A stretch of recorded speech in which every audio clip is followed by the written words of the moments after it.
the Auburn Blitz Podcast, your direct source for all Auburn all the time with Brett Pritchard, Faith Richardson, and Randy Lee.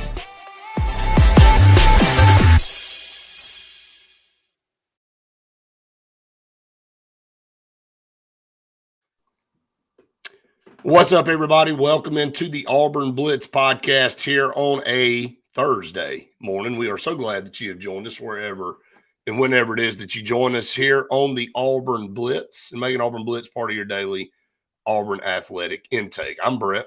Most of you know that. That's Randy. And we're glad that you join us wherever you are, whenever you are. I know better than this. Like it is like as soon as I get on, man, like it's like, and everybody, the people that are texting, know, I mean, they're watching. And so it's my fault. So, you know, the dings, it's like the dinner bell. I'll turn this off. I did want to say, I didn't get a chance to tell you there, Randy. I don't know if you have heard or not, but Pat Nix has stepped down as Phoenix City's head football coach this morning. So, and I don't know what that means. And there, it has been rumored that he could be coming to Auburn in a role of some sort. So we'll kind of watch that, monitor that. That's part of the dinging that I've got going on this morning. But I did see that earlier. I meant to say something to you before we got on. We got talking about something else. But yeah. So that's to watch there. I think that's a major news announcement. Let's start with the Auburn reason. I mean, you and I have been begging for Patrick Nix to be part of this staff for quite some time. Very impressed by the way that he managed whatever program he was over. You and I have been covering him for a very long time in the high school ranks, Pinson Valley, then over to Phoenix City. Before then at Scottsboro, and some, you know, he's bounced around, but he's been successful wherever he's been. Don't forget his college career at Georgia Tech and Miami. So, I think that he has that. He's a little bit of a Phillip Rivers-esque coach. You know, he's got his kids that he wanted to get through. It wasn't just Bo. He had Caleb and. You know, they were both great, outstanding quarterbacks in high school, and he put them in championship contention just about every year that they were part of his team. And, you know, that's important. You make good money, maybe not the eye-popping numbers that you'll get in the college ranks, but, you know, the high school salaries are very, very strong now. Another newsworthy announcement this past week was Josh Niblett over in the Georgia ranks. One of the top high school coaches in the state of Alabama over the last 25 years, goes to Georgia, does the same there, Brett. Looks like he'll move over and be part of Deion's staff there at Colorado. He's another coach, and, you know, there's a handful of coaches out there that you go, if they made the decision to go the college route, I'm 99% certain they'd be successful. You know, Bill Clark was one of the first ones. And I know there's been others, but here in the state of Alabama, when Bill Clark decided that he was going to go the college route outside of the Prattville team that he built, and by the way, his Prattville record was 106-11 during that stretch there. And that is, you see, that's not that easy of a place to win as we move on. But Bill Clark did an amazing job of building that program up. And then, Brett, I can make an argument that he's had one of the more impressive coaching tenures anywhere in this country over the last 15 years with what he did at UAB. Amazing job that Bill Clark did at UAB when nobody else seems to be able to do it. So when you do something somewhere that nobody else seems to be able to do when you leave, nor did they do it before you got there, that to me speaks highly of what you are as a coach, and Bill Clark's one of the best. But hope Patrick Nix, I do. I'm very hopeful he ends up on that Auburn staff. Yeah, it would be great. You know, I just think it's newsworthy from a couple of different aspects. And now another premier job in the state is open. I mean, if you look at the top of 7A and Phoenix City Thompson, we're about to talk about a former Thompson football player that Auburn picks up in a very, very much needed position. But you're looking at big feeder programming, Cam Coleman and I can just keep going down the list of the players that have come out of Justin Ross that ended up going over to Clemson. I mean, just boatloads more. I'm just naming a few, but Patrick Nix, a big part of that, this run that Phoenix City's been on. And so now, Opelika just filled their job. Now Phoenix City's open. This is in that region over there, but it's very newsworthy for Auburn here because Auburn recruits those schools very heavily. The influence there. And so all eyes will be on that. The last few days, everybody been pondering who was going to get that Opelika job. Yep. Now somebody's going to fill this Phoenix City job. Will it be somebody within, or if they go get somebody, guess what? It's just like college. Dominoes fall. So if they go get somebody else's coach, now they got to go get a coach. So this thing never ends a lot of times. It's just never ending cycle. Here's a conversation you and I have had recently. There may be more than this, but I don't think there's more than this. There are 3 or 4 schools in the state of Alabama that when they call and want you to come and interview, you don't turn down. And those schools can change because trust me, before Mark Freeman got to Thompson, that was not one of these 3 or 4. But pretty much every year of my life, Phoenix City's been one of those programs. Just outstanding athletics up and down the line, not just football, Brett. Oh, yeah. An amazing baseball program. They've always had an amazing baseball program. Their girls' athletics are the tops in the country. When you look at flag football, they've won back-to-back national championships, and that parlays over to the basketball court and then to the softball field.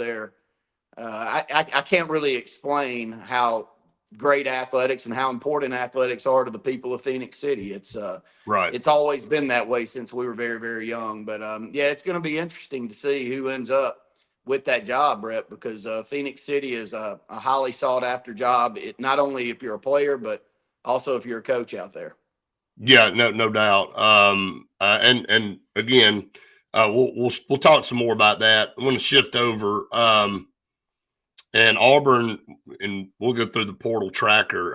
By Faith and I'll just go back through that here in a little bit. But I want to concentrate on the news yesterday. And again, when you look at the portal tracker, this is the first edition for Alex Golish on the offensive line. And every comment we got so far, no meter over here. We get a couple of linemen, D linemen, we'll be okay. Cam and Deuce. And we'll talk about that rumor too a little bit later. It just never ends with him for some reason. I don't know. It's the gift that keeps on giving. A, B, C, D, E, F. Come on, man. I love you, brother. Man, can we get another? I feel like I'm running through the alphabet every time I acknowledge your comment. But you do have a good point. You're gonna have to pay for top talent on the O line and D line. No different than you have to pay for a top skill guy or top quarterback. I mean, top guys that have proven themselves are going to demand a payday, and that's just where we are. The problem is how many really, truly quality linemen are out there. There's not a ton, okay? And again, not just Auburn. There are a lot of schools, most, that always are looking to add a quality offensive or defensive lineman because the trenches, that's where you win football game. And I'm not giving somebody some breaking news there. Everybody knows that follows football. But got to get some more guys, but it's a good start here with Stanton Ramel. And I think it's Ramel. I don't know. Excuse me on that, but I've heard it pronounced both ways. But I think it may be Stanton Ramel. Well, whatever it is, he's a good football player. We've been able to broadcast several of his games, Brett, and he was the best lineman on some great high school teams there at Thompson. I was very hopeful that Auburn would close on him a few years back, but he ends up at Michigan State. And, there are certain programs like that Phoenix City one that you brought up that you're coached up to a level that once you get to the college ranks, you're going to be ready to play. And Stanton has done that. If you look at the starts and the snaps that he's gotten in Michigan State, Brett, it's been pretty much since day one. Has he started all of those games? No, I don't think he became the everyday starter until last year. But the 2 years before that, I think he had 8 starts one year, 10 the next. He's just a player that is versatile enough to find his way into the lineup. And when you're looking for someone to go out and pluck from another program, someone that has started that many games in big-time college football is a great get for Auburn. And maybe more important than that, though, is if you don't get some of these in-state guys the very first go-around with recruiting. Let me try to track something here for you. Let's say a couple of years ago that Auburn didn't get Malcolm. Malcolm ends up wherever he goes now, Texas A&M, and then he gets upset after a couple of years and wants to leave out of there. I think that you've got to continue to recruit the top 7 to 10 programs here in this state, even when they go off to a college, because you don't know when Stanton Rammel's going to want to come back to the state of Alabama. And there could be a major need for you at that position that you lost him on a couple of years before, but you really need to go out and get him on now. And so a Thompson kid, keep that pipeline going, Brett. It's been really good for Auburn the last couple of years. And I said this on the television side yesterday, and then I'll get your take on this. We can knock Hugh Freeze for 1,000 different things. But the one thing we can't knock Hugh Freeze is his effort and his staff's effort in the state of Alabama to get our feet back on the ground and to get around the state and let these programs know that the top high school programs in this state are important to Auburn University. And Hugh Freeze did an amazing job with that. Brian Harsin did a terrible job with that. And you and I heard over and over again from these states, mainly you, who travel this state more than anybody, covering the high school ranks, Brett. You've heard it more than anyone, I would say. That Brian Harsin wasn't out there doing the work that was needed to put Auburn in the forefront of the decisions that were made on where these kids will go to school. But Hugh Freeze did. And I think it's important to watch a Mark Freeman kid that went off to Michigan State, had a lot of success, but then again, he sees that he's got 3 or 4 teammates that are sitting on that Auburn team that he's comfortable with. And when Auburn needs a lineman, they're able to go out and get him. Great get. Yeah, I think a point that needs to be reiterated is, with the current landscape, you never quit recruiting guys. I mean, it's not, I guess you can call it tampering, Amen. but keep relationships with guys, as they move on, because, or it could be even the same deal as back in the day when you placed a guy in JUCO or a prep school. And you go, well, there's no guarantee you were going to get him back out of JUCO or prep school. I mean, there have been many times, you signed a guy, didn't qualify.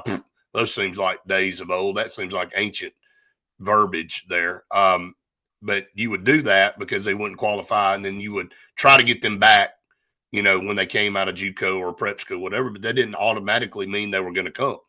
So same now with the portal. With the portal being open, you miss on a guy or it just didn't quite work out for whatever reason, that player moves on to another school and then all of a sudden decides, hey, I'm going to go back and kind of shop around, and then you kind of reconnect, and maybe coach-wise, relationship-wise, you're able to bring that guy in at that point in time. And, Auburn was on Stanton Ramil the first time. And I remember us having a recruiting show talking about, man, I hate, because at that time, again, it seems like the broken record for Auburn. We're always trying to grab linemen. And we were like, well, we let another one get out of the state. We shouldn't let him get out of the state. But now he's back. And, he's 6'7", 320 pounds. He did start for Michigan State this year. He redshirted in 2023. He started – in 8 games in 24. And, of course, he was the starter at left tackle. Now, here's the deal. There aren't a lot of starting left tackles out there in the portal. I mean, I'm just going to be honest. That's why when Hugh Freeze picked up Xavier Chaplin last year, everybody was just all in arms, and he was the top guy in the portal tackle-wise. And, Xavier Chaplin made a bunch of mistakes this year and all, but he was okay at times. He didn't pan out to be the guy everybody felt like he was going to be, like this top-ranked draft pick. But that again shows you how hard it is. And so when you pick one of these guys up, it's a major win. And so again, you get a guy that has roots in the state of Alabama. His dad played at Alabama. Again, I think that's a big deal yesterday, because if you look at this portal tracker, and Faith and I'll talk about that here in just a minute, this is the first one for Golish. Yeah, that's a big one too, and I think it's important to continue to track the high school kids that come out of this state that go somewhere else and keep recruiting them. And you can say that that's against the rules and you're not supposed to. Well, I don't care what they are. You better be finding the gray area and working it, because everyone else seems to be working that same gray area. And so a couple of things, Brett, before we get off. Watching that ball game last night with Vandy, it's kind of a flashback for me and you. Duke Miles played so great there in the first half. I was thinking about that the whole time. Man, I was too. Duke was he was a Robert E. Lee kid. Very good player. When Lee really changed their entire high school system to kind of look exactly like Mountain Brook when Bucky was over at Mountain Brook and they were running that 12 to 13 man off on and off the court. And then Lee took that exact same system and built on it.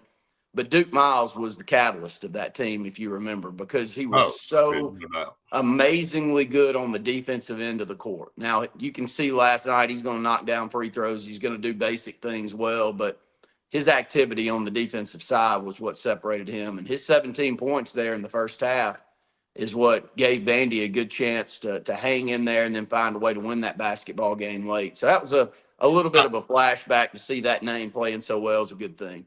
Yeah, I'm going to make an analysis since you jumped over and talk a little bit about basketball. Then obviously this is not Auburn basketball, but you're making talking about Duke Miles and then Vanderbilt. That Vanderbilt program right now is on fire. The football program, the basketball team, that basketball team was terrible 2 years ago. Like bottom dweller, bottom feeder, terrible. Their baseball program has been phenomenal for a long time. But now their basketball program with Coach Byington doing what he's doing, and then the football program under Coach Lee, and then the hip, cool thing to do is to be in Nashville, Tennessee now. They've just got so much momentum. And in this portal and the NIL thing has put Vanderbilt in the game athletically. And now they've got a pool in one of the most happening places in the Southeast in Nashville that continues to grow. And I don't think Vanderbilt's going anywhere anytime soon. And I'll make a quick analysis before you get off, Randy, and Justin makes a comment about LeBaron Philon. If you took Keyshawn Hall, and Faith and I said this the other night, if you took Keyshawn Hall off Auburn, I don't know how many games we won to this point. And if you take LeBaron Philon off Alabama, you saw the impact when he went out last night. Yeah. They went completely in the tank. They've got a good team, no doubt. But they are not very far off from being who we are. And they're a one-man guy. When LeBaron Philon is not able to go, they're nowhere near what they are with him. And then the same with Keyshawn Hall. Man, those two guys are 20-plus point per game nights. And, man, I hate to say that Auburn and Alabama both are down to a one-man show, but that's about what it is. And I know Todd's had his days, and I know Aiden for Alabama's had his days, but you take those two players off those two teams, they're both in trouble. Oh, I agree. And the biggest problem is depth, especially in the post. Alabama's not good in the post at all. Nope. Auburn's not either. And I was going to tee both of y'all up because Andy and I had a caller, and it's probably a consistent caller and a consistent comment that we've had on the basketball side on television, Brett. And I'd love to hear you and Faye talk about it. Has money been taken away from the NIL option, or the amount of money that basketball can use to get these players in to throw towards Hugh Freeze's efforts on the football side? I don't know that that's the answer, but we get a lot of calls saying that. And it's hard to deny that Auburn seems to be two or three really good players. And I'm like, if we had two more post players that a lot of teams wanted, and we had Yoxel from UAB on this squad, and it would have taken $2.5 million to get him, but you add a good, $5 to $6 million, and that may sound crazy to everyone, but that's the decision. You either make it or you don't. Do you want to be a top tier program, or do you want to point fingers at Stephen and question why Auburn had 5 players get 20 plus minutes the other night. Now they had another 3 players that were anywhere from 8 to 14 minutes, but we're getting very, very little help from the bench. And Magwood is not panning out. Walker's not panning out. Now I will say this though, in opposition to that, Magwood, these guys are top ranked players, man. Oh, I know that, but I'm saying that Auburn has missed on a couple of point guards in the last 2 cycles. I'm not giving a pass for the decision to go get those 2 guys, but the depth issue is a major problem for Auburn basketball. And my question is, are we playing apples to apples? I'd like to hear from the 2 of you that are in and out of that complex daily. And if you don't know that answer, I'd like the 2 of you to ask that answer, because it does feel like the top 10 programs may be outspending Auburn anywhere between $5 to $7 million. Kentucky spent more than all of us. Look at them. Well, it doesn't mean that you win, but I can tell you one thing: if Auburn has 2 more post players, that can play at this level, I'd feel a lot better about Auburn's chances night in and night out. But we don't have them.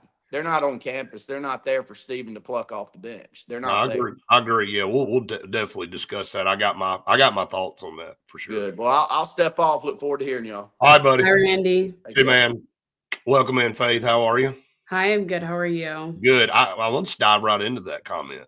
Yeah. I mean, look, Stephen Pearl stood up and said, feels like he had a team that could get 10 or 11 quality guys involved. He said, we feel like we have to have 10 or 11 guys to be able to compete. You're not getting 10 or 11 guys. And, some of these guys that we watched in preseason, and when we went to the NBA, day and kind of the combine that went on, and you and I were very impressed, and everybody there was impressed,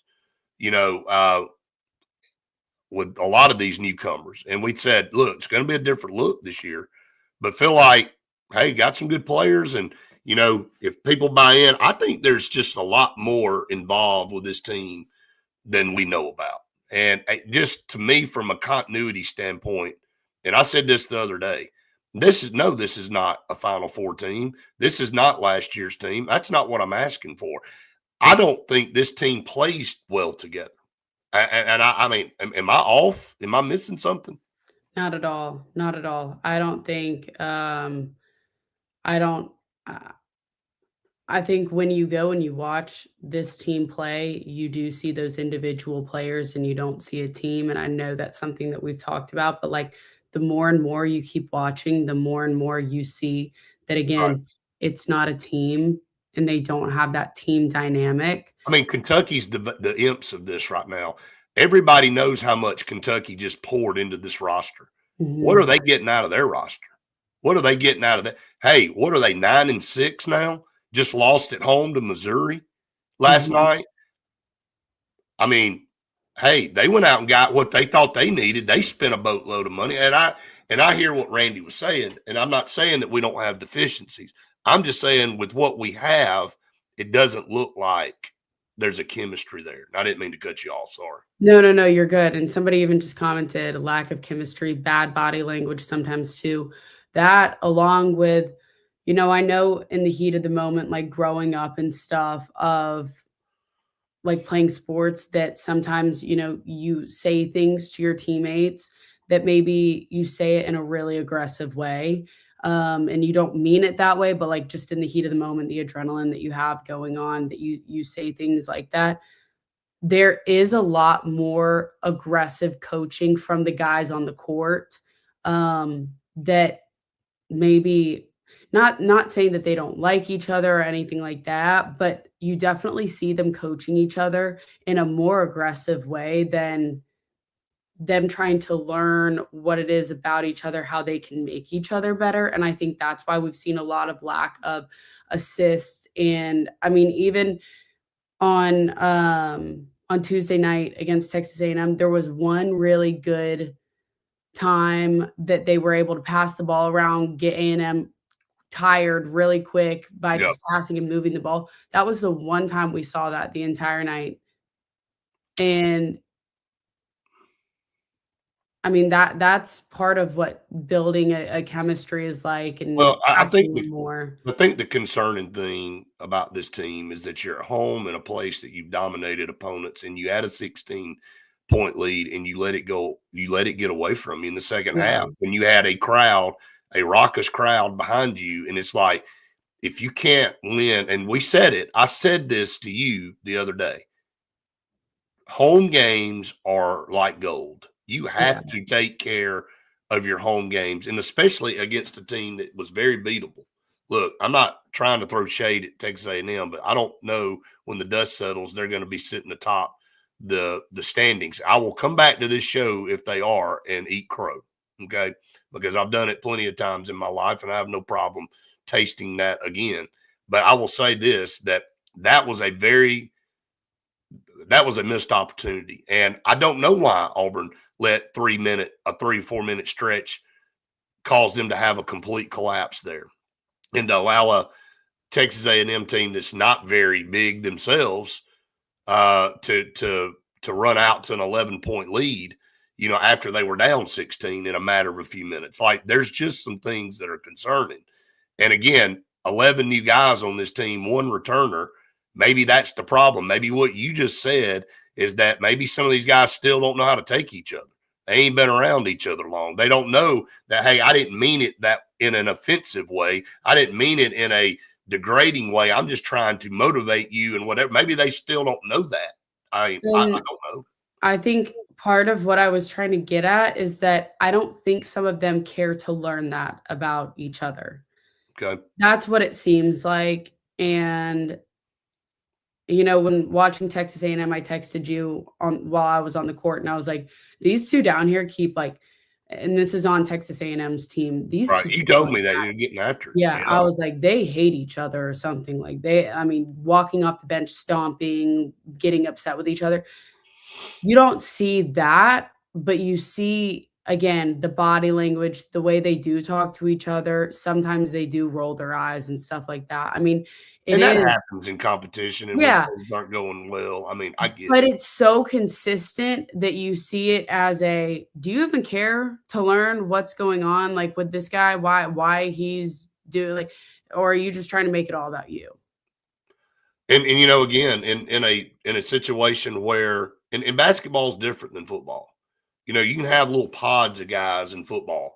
In basketball, you're a close knit group because there's not many of you, and Yeah. so you're around each other all the time. And I think again, something that gets undersold is the chemistry and the way guys like being around each other, both on the court and off the court. And again, I don't know how great of friends. I'm saying that I don't know this. I'm ignorant to. I don't know how close these guys are off the court. You go out and you pluck the best talent that you can to fill your roster, and sometimes it works and sometimes it doesn't. That's the world we live in now. That's why Auburn being able to get veteran guys in the last couple of years, these older guys, and we saw San Diego State do it a couple of years ago, make a Final Four run. There is something to be said if you can keep guys around and they can kind of come up together, man. That goes a long way because we've seen a lot before the portal years came about. The one and dones in basketball that Kentucky'd go get 5 McDonald All-Americans every year, and some years they would go to heights, they would go to national championships and Final Fours, and other years they would kind of peter out in the first round. And it's like, hey, it's not about talent. They got the best talent in the country. Sometimes it's a chemistry thing, and it's how you play together as a team. And right now, to me, looking at this and me and you seeing them up close and personal, that's the vibe that I get that I think's the most concerning. Not athleticism. Yeah, we've got deficiencies physically in some areas, but the part about the continuity and chemistry. Yeah, and I think too, it makes it so much harder to be a head coach in your first year at the same time of this portal era when guys are coming in for 1 year and, you're trying to prove yourself as a head coach. I think that's probably really tough on Steven too. I mean, you And I see think No Meter brings up a good point, what you're saying right there. yeah, I Did the mean players come here to play for Bruce or Steven? Like, look, you got to put yourself, like, I get it, and no offense to my son Braden, but if I recruit a bunch of people into a program and then I go, hey guys, man, I'm sorry. I'm going to go ahead and retire. I'm going to let my son, they might love Braden. And they go, I didn't come to play for Braden. Came to play for you. And maybe that was a little bit of a pill to swallow too. And again, kudos to this staff. Kudos to Steven. Kudos to all these players deciding to stay on board because they had an opportunity to get in the portal and leave. They did. Absolutely. And they made the decision to stay. So when you make that decision, okay, now the timing wasn't the best. Let's be honest. The timing wasn't the best for you to jump in the portal when people pretty much already had their rosters done and filled up and all that. Not that anybody wouldn't have taken Tahad, not that anybody wouldn't have taken Keyshawn Hall, not that, I'm just saying it was just not the best timing. So that part right there that you and No Meters just said is a very important factor in this thing. They were recruited and came to play for a legendary coach in Bruce Pearl. And then when he exited, it changed things. Yeah, and there's a reason that BP was such a legendary coach and there was something about him. And, somebody else just brought up about the attitudes that he's dealing with. Bruce wasn't going for it. And I 100% think that's true because I think Bruce was a no nonsense, no BS type of guy. Like, I think Tahad probably would have been benched earlier in the season had Bruce been the head coach, maybe. Right. And also, there are some people that when they walk into a room, that they control the energy and that they have the authority in the room. And that is Bruce Pearl. Like, he walks in a room, he's there. They weren't going to try some of the stuff that maybe they're trying with Steven, a younger guy, a new coach, that they would not do with Bruce Pearl. Let's talk about some of the hurdles for Steven Pearl. Number one, it's his first head coaching job. Number two, you're taking over a top 15 program nationally the last 5 to 7 years. Number three, not only are you following a legend and the best basketball coach in the history of Auburn basketball, without a doubt, it's your dad. And it's your last name, and everybody goes, oh, well, that's a Pearl, so let's just keep rolling like we've always been rolling. Like, look. Again, I hate to continue to use Braden, but mine and Braden's personalities are completely different. You know that. Mm-hmm. He's more of a laid back, kind of go with the flow, and I'm kind of geeked up all the time and ADD, and I'm all over the place. And it's just because you're your blood, it doesn't mean you do things the exact same way. And so he's trying to battle all that, plus the expectations now of a fan base that has been delivered a really, really good basketball program that it's very proud of. So think about all that, while you're in the moment trying to keep things on the tracks. It's a lot of pressure. It is. I think too, we thought Bruce was going to be a lot more involved than we have seen him involved. But he took that job broadcasting and he's all over the place. You don't know where he's going to be from one night to the next. So I think he'd love to be kind of just hanging out and helping, but yeah. But that's what we kind of thought at the beginning of all of this. We were like, there's no way BP is really stepping aside. Right. Like, he's definitely still going to be there. And honestly, like, we haven't seen much of him. And again, I think there obviously has to be those growing pains for these coaches in this new era. And that's why any first-time head coach at a school, especially at, a school like Auburn, right, that it's going to be so much harder to live up to the expectation and learn because it's your first year. And then majority of the guys on this team, it's their first year too. So think about all that. It's everybody. It's got to be so hard. Yeah, it is. So no, we're not ready to fire him. Now, who said that? I mean, nobody even, we're making some points here on the current landscape and how it is difficult. There's a lot of different things and moving parts, and again, it is what it is. I mean, a new coach now, continuity He wise, also was thrown into one of the hardest schedules, probably the hardest schedule in the SEC that, pre-conference, and then, obviously in conference play, that's right. difficult anyway. But he was thrown into the fire right out the gate. There's no doubt. There's no So question. no one's saying that. Yeah, That's hilarious. but people insinuate whatever, and that's fine. Just said, what are the expectations for this team now? Again, we're 2 games in to the SEC. I think Saturday's important. I mean, obviously they're all important, but you got another home game, but Arkansas is really good, and we knew John Calipari would get them turned around. That guy's he's a legendary coach. I mean, Mhm. I think we saw why he left Kentucky. It gotten just, again, I think Kentucky's and the Dukes and the North Carolinas and the Kansases understand now they're not sitting up on some top of a mountain unbeatable anymore. That it takes some miracle for you to go into their place. Like the portal and the NIL world has changed the blue bloods in football and basketball. Look, I mean, Vanderbilt, we just talked about it. It's a prime example. Their entire athletic program right now is on top of the world. Their football program went to new heights. They've been trending up for 2 years.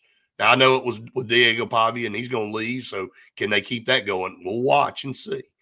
Basketball was a dump. I'm talking about couldn't even get an SEC win a couple of years ago.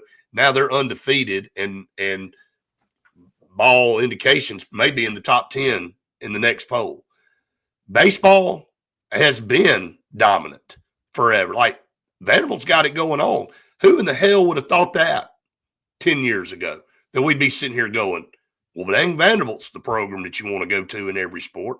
But because we talk about it all the time, Faith, the portal and NIL has changed the game for the Texas Techs, the Indianas, the Vanderbilts of the world. They can come out and they can go get who they want to now if they got the money.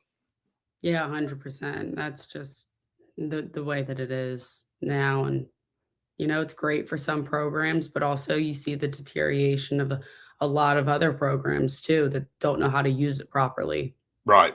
And then you got the Kentucky, like I said, the Blue Bloods that continue to say, oh, here's my name. Historically, yes, I've been the big guy, but nobody cares anymore. Like Missouri rolls into Rupp Arena last night and goes, just another basketball game for us.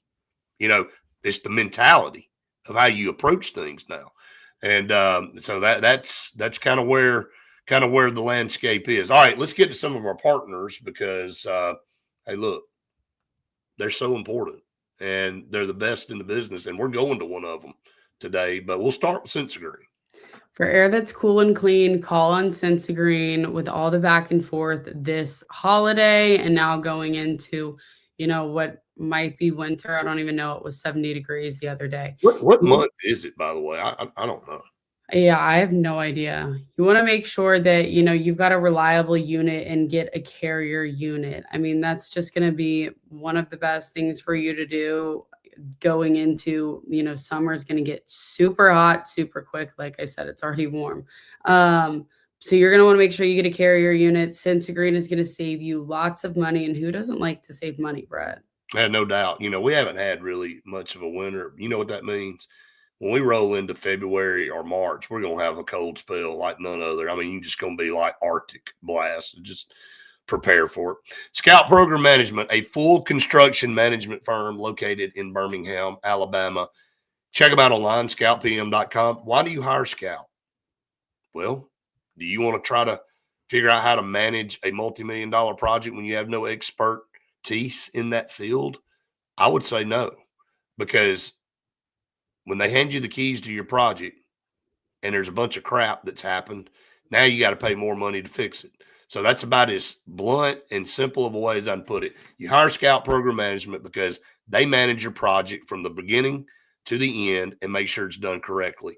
And that's really all you need to say. So if you got a massive multi-million-dollar project through a municipality, educational institution, whatever, you need to hire Scout Program Management. And I promise you, you'll be glad that you did. Check them out, scoutpm.com. Bunkers in downtown Auburn. That is where we're going to be today. I am so excited to go and get some steak sliders because they are back and better than ever for the new year. Brett, I mean, where else do you want to go and watch the game tonight at? I mean, Bunkers is going to be the place for you to go. Yeah, I mean, it is set up perfectly for you to go out, watch the playoff game tonight, see if Ole Miss can keep this run going against Miami. And, of course, then the Friday playoff game, you want to go right back to Bunkers, check out Indiana, Oregon. And then on Saturday, if you can't get in Neville Arena, why wouldn't you be in Bunkers watching the Arkansas game? So there it is. Check them out. You and I will be there today. We'll talk more about that a little bit later. We're excited about that. Always excited about Bunkers. And then Cart Source. My man Harrison down there has the full array of golf carts for you. Easy Go, Cushman, Yamaha, Club Car. If you can't decide on which brand, just buy one of all. I mean, sometimes if you have a hard time making a decision, get them all. I mean, if you have a hard time making a decision, just eliminate that and say, well, I'll just take one of each. So Alabama's premier golf cart superstore, check them out right on Highway 280 as you head into Dadeville. Call them before if you need to, 334-231-2205. Man, custom golf carts to your liking, the best in the business. Check them out. Tell them Auburn Blitz sent you, and they'll help you out there. Not saying they're going to give you one, but they're going to help you out for sure. All right. Yeah, lots of doctors in Vanderbilt, and a lot of them saying, hey, everybody like Texas Tech, hey, why haven't we been good in football all these years? Oh, now we can spend all the money we want. Oh, well, we'll never not have a good football program again. Vanderbilt's like, oh, hey, kind of like being on the top of the world up here, and all these sports think we'll stay here for a while. You know what? So they'll spend the money. That's where you are now. And I remember me and you and Jason Caldwell having a conversation a little bit over a year ago talking about the Purdue's of the world. And it's funny he brought up Purdue because now Indiana, which is right there kicking everybody's butt, but the Purdue's of the world, the Indianas of the world, they can go, hey, I need that quarterback. And where it used to be a no-brainer to go to Alabama or Auburn or Florida or Tennessee, now you got a guy going, you know what? The deal's better at Indiana. I think I'll go take that deal. And you start losing some of these key guys that you used to automatically never have to worry about even being in competition with you from these other schools. The game's changed. The landscape's changed. It's made it harder for some of the people that have been on top. It's interesting to watch just unfold every single day. So that leads me to the next thing. 10,000 prospects in the portal. Are you kidding? How? I mean, and, saw this tweet yesterday, give cred to who pushed it out because we like to give cred to this. Josh Strong, who's a podcaster, the PF podcaster. He's a former college scout, said 6,500 will never see a roster again. So this is a big boy decision. You're where you are, and you may go, well, I don't really like where I'm at. Well, you better be sure about that because there may not be another place for you. And that may be the last decision you make as far as your college career. And you and I said this the other day, some of these guys are a legend in their own mind. Yeah. No, I mean, you think about it, 6,500 not being on a roster again. And that's where you see some of these guys that are transferring 5 times and everybody's like, dude, just give it up. Go get a real job at this point. Like, what are you doing? And that's where there's got to be some sort of regulation or some sort of there needs to be a fix in that, because what do you mean you're 25 still playing in college on your 6th school? They're just trying to hang on as long as they can. They're like, nah, real world. Like, what's the point? You know that you're not going to get drafted. So what are you doing? Yeah, I won't name names, but you and I were talking about this yesterday. Some of these guys, like they're clinging to, like it is here. Their career of playing ball is over, and for a lot of these guys, look, they've been playing youth ball to now their last year in college, and the dream is about to end. And it's hard. It's a hard pill to swallow. You think I'm just going to continue to play this sport forever. I'm going to move on to the next level, and then you find out when you get to this level and you get to this point, even though you've been a starter, that's pretty good. When you become a starter for a Power 4 team for the last 3 or 4 years, that you go, well, I'm shoe in to go to the NFL. No, you're not. You're not even close to being a shoe in. And so there's a lot of guys this time every year that are coming to grips with their careers in athletics coming to an end. Now they got to shift their mindset to, hey, I got to go get a job. I got to go do something. I'm not putting pads on anymore. Like, hello. So I get it. But some of these guys saying they're declaring for the draft is about like me saying I'm declaring for the draft. Yeah, I mean, I can say it all day, but it don't mean anything. So anyway, that's that. But that is a concerning number. Yeah. And that's where also you see a lot of these guys that maybe went and tested the waters and then came back because they don't have a home anywhere else. Because again, 10,000 prospects in the portal. That's a lot of guys that are, people are sorting through and, trying to figure out who's going to be best for the roster. And maybe these guys saw, hey, Auburn still is going to be the best roster for me. Glad I did it back home. All right. Transfer portal tracker. Before you got on, we talked about Stanton Ramil, getting him. So that's the first lineman for Auburn. So now you got 3, 6, 9, 12, 13 guys that Auburn has brought in the transfer portal. Auburn had close to 30 that exited. So getting close to halfway. Who are you replacing? Obviously, Auburn needed to replace several wide receivers. They've done that with Neptune, Pettigrew, Koger, obviously being and then Nimrod. How many South Florida guys? The South Florida tracker, Faith. How many South Florida guys does Auburn have now?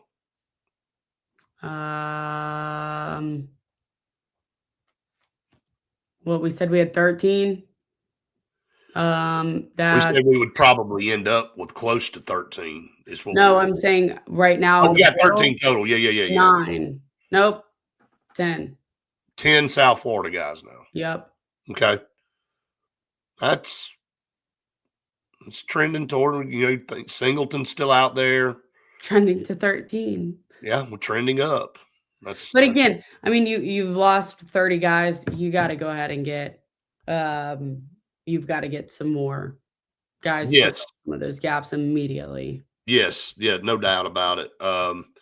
Yeah, you got a former Ohio State wide receiver, 5-star prospect coming in today. Pat Nick's press conference. He will pursue a career in ministry. How about that? So we talked about out of the gate that there was a possibility of him maybe joining this staff in some role because we had heard some rumblings of that and maybe that he may we were talking about this yesterday and that he may be stepping down from Phoenix City, whatever, and he did, and maybe there's an issue there, but pursuing a career in ministry. Congratulations to Pat awesome. Nix. You and I have had the pleasure of being around him the last couple of years. You've interviewed him a couple of times with our On the Road show because we seem to be finding our way back to Phoenix City deep in the playoffs every year. So it's almost like an annual trip over there, but he's always been very, very accommodating to us. Yeah. And, I know you think a lot of him. Yeah. I mean, he's always been really, really great. I think he's got, a lot of knowledge, and he's been able to coach a lot of really good, notable players. And so really excited for him and think, he's going to be doing a great thing in ministry. And I think it fits for him. I do too. Justin said, do you think we'll fill the 105? Probably 90-ish. I think probably that's about right because again, you get one portal window, and I had somebody earlier, I don't think I got to the comment that said, how are you going to add guys? How are you going to add guys when this portal window closes? Well, once guys are in there, you can still continue to add guys, but the problem is the ones that you're probably wanting to add will have already made their decisions because, again, believe it or not, whether it's still important or not, classes for most places are still – and they're starting this week or have already started. Yeah, they started yesterday. And you got guys walking around, traveling around. So the shift now will be to the high school guys. Once this portal closes, if you're trying to get guys to – you're still going to continue to pursue some guys. But once they close, you got, like you said, the second signing period out there. Yeah, that's what I was talking about. What, on Tuesday? About, hey, when this closes and Auburn has who knows what the numbers look like out of the transfer portal, what's going to happen with these incoming freshmen? Are you still, talking and recruiting to a lot of these, younger guys? What are you able to promise them before the portal window closes? Right. What, like, all this going on at this time is just, it's a lot to process. And again, you've also got a new coach in this too. See, that's the other thing. A new coach in this, a whole new staff in a new conference for them, doing this very differently than at USF. So, I'm here to give some grace in some of this and just see how it plays out. No doubt about it. Again, when I'm just looking down for anything else I wanted to add before we got into this, we also talked about some of these coaches taking these jobs, taking lesser pay to put more money into the pot to go get players. Hey, look, you need an extra $3 million, $4 million. Guy says, hey, look, I'll take my contract at $5-6 million. I'm comfortable. That's plenty of money for me and my family. Instead of paying me $8 million, pay me $5 million, and give me the room to go out and get more. That's what some of these coaches are doing. We've already seen it happen. We've already seen guys back down. I think Brent Venables did it, if my memory serves me correctly. And what he was doing, he's like, look, I'll take a pay cut to get more money from either more assistants or, to pay them more or to pay, and you'll get some more players. It's just wild, man. It's just crazy, all the stuff. But we'll say this. I know trending up with the addition of Byron Brown. It's amazing what one elite quarterback can do for people's mindset nationally, like the national writers and pundits immediately went, oh God, watch Auburn next year. Just one man, and that's how quickly, like, again, got to get the O-lineman, D-lineman situation straight. But I think the guys Auburn's added skill-wise to this point been pretty good, and they'll be fine. I think, they'll still go out and continue to get some more, but get the O-line, D-line to a point where you feel comfortable. And you add that dynamic. That's how important. And then, of course, the situation going on in Washington right now. We talked about that yesterday. We're not going to get into that. We're going to just follow that and kind of see how this all pans out. And it's amazing how Lane Kiffin finds his way into the middle of controversy everywhere he goes, right? He is everywhere, and always has some thing to say. Yeah, always has something to say. Justin asking about Byron Washington, I believe, from Baylor. You and I saw him last year. I mean, this year. Bryson Washington, not Byron. Everything's Byron to me right now. Bryson Washington. Hey, how much did we talk about Bryson Washington this summer? There were a lot of things that we, talked I felt about. like I knew Baylor's roster like our roster by the time that game came around. Yeah, 100%. I mean, he had 788 yards, 6 touchdowns. He's got 2 more years of That eligibility guy's left. a big old dude too, remember? Yeah. Oh, I do. I mean, he was massive, and that was what was he hurt the year before? It may have been the other one that was It hurt. might have been the other one, I and think it so was this the guy other was one. the one that, like, had to step up or Yeah. whatever, Yeah. and he did. Yeah, that And guy, no, I told you, I thought it was going to be tough. And right yeah. out of the gate, early on, Auburn had problems with him.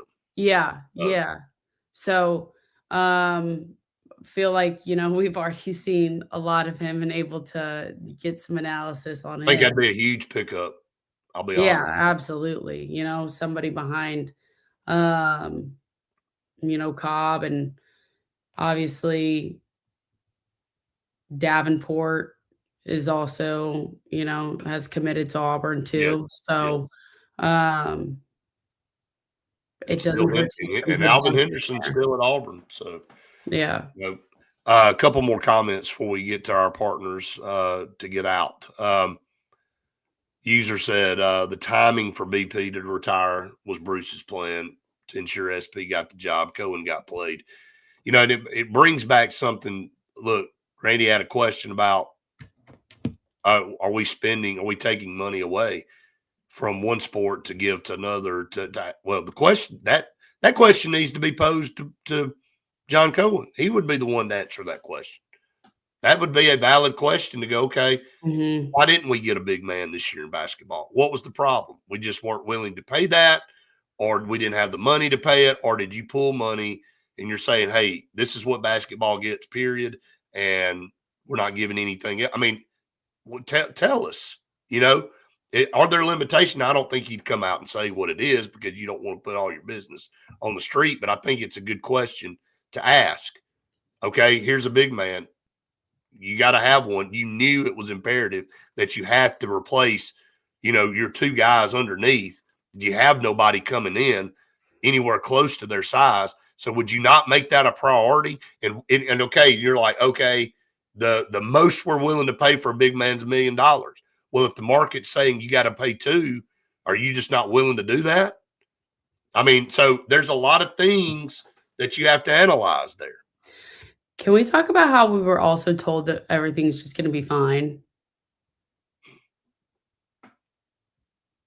Why does the meme of that little dog or whatever holding the coffee cup with the house on fire, everything's in flames, and he goes, everything's fine. Everything's fine. Nothing to see here. Like, why does what you just said remind me of that? Like, as the house is in total flames, everybody's like, oh, it's all good. Nothing wrong. I don't know. I'm not saying that. I'm just saying that meme popped in my head when you said that. So, Yeah, no, but I mean, I think it's time that we seriously give Steven Pearl some grace here, and it's his first year with a bunch of new guys. I mean, this is just I something that said it. I Auburn mean, look, fans don't it's a trend. expect this time around after the last couple of years that we've had with. It's a transition year. Period. Yes, it's a growing year, same way that Hey, for football is going to everything, be. right? Hey, look, the only thing right now that's constant is baseball. Yes, I mean, because softball really is in a transition year too. they are. I mean, they were there last year, but I mean, they're still trying to get their feet on the ground as well. I mean, it's just a lot of turnover in Auburn athletics. Whether you like, hey, women's basketball, same thing. New coach, Mhm. I ain't got every new coach and everything. About Butch Thompson is literally the veteran out there. So anyway, a lot to digest this morning. As we get out, we do want to talk about our partners. Oliver Ross, for all of your events, parties, whatever it might be, make sure you have Oliver Ross as your professional licensed bartending service. It's so important that you've got people there that are going to, you know, tend to your guests. And if you have 20 or 20,000 people, that's how many guests they'll be able to accommodate for. So make sure you talk to Oliver Ross to be your bartending service for whatever it might be you have this summer, this spring, whatever. I mean, they're just the go-to for whatever it is that you're looking for. I mean, what else can you say? Russell Medical Center, one of the top 3 hospitals in the state of Alabama, partnered with UAB Health. Quality hospital facilities, quality doctors, small town, accessibility is key. I don't know what else to really say. I mean, healthcare is the priority for all of us. And if you don't have good health, you don't have anything in this world. Nothing else matters. So you're looking for great doctors, great facilities, you need to check out Russell Medical Center. Again, voted one of the top 3 best hospitals in the state of Alabama. And while you're in town, you just go right on down the road and pick you up a boat. After you have a good checkup at Russell Medical Center, you reward yourself with saying, look, I can't wait to get out on the lake. Can't wait to go purchase one of these new Landau or Excursion pontoon boats powered by Suzuki, Mercury, or Honda. Or one of these beautiful Blackfin Center console boats, 27, 28, 29 foot, multiple motors back there, Mercury, powered by Mercury. Look, I don't know what else to tell you. I mean, I don't need to give you permission to go have fun. So all you got to do is go see Alex City Marine. They've got a full array of these Landau Excursion pontoons for some of you casual lake goers, like to chill, kind of take it easy. They got storage units too to store the boat. So go check them out. 256-215-3474. Man, yesterday we were talking about how great it felt. We were like, let's go get on the lake today. Literally, that's what it felt like. So look, I'm not complaining for sure. No. I don't care if we see any cold weather anymore. Justin said we'll know enough about Cohen in a year or 2, probably more than like a year, because you got, I mean, it's a whole new turnover. I mean, seriously, I didn't even really think about all that till just now. It's been a mass turnover in all these sports, man. Good God, that is crazy. So hopefully we'll get some positivity out of it. All right, Faith, you and I will be at Bunkers today here in just a few hours. So we'll be back on at noon to talk about all this again. Plus more. I'm sure something's going to break between now and then. It seems like it always does. So, again, join us at noon. You can come out and hang out with us at Bunkers. We'd love to see you. Or tune us in right here on Facebook, YouTube, or statewide TV on channel Charter 701. If you got Charter Spectrum, you can pick us up there, 701 or channel 80. Looking forward to it. Look at you smiling. I know I'm it. so excited. I can't Bunkers wait. days for you, like you are in the best mood. We just need Bunkers days 5 days a week. I know. I'm so excited.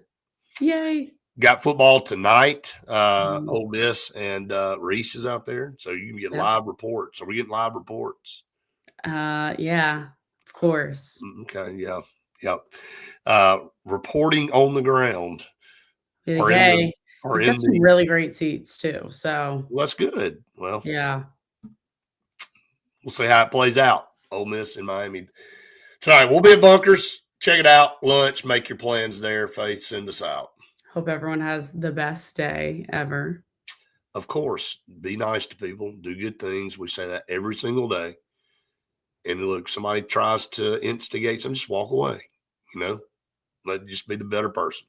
All right. We will see everybody at noon for more Auburn Blitz.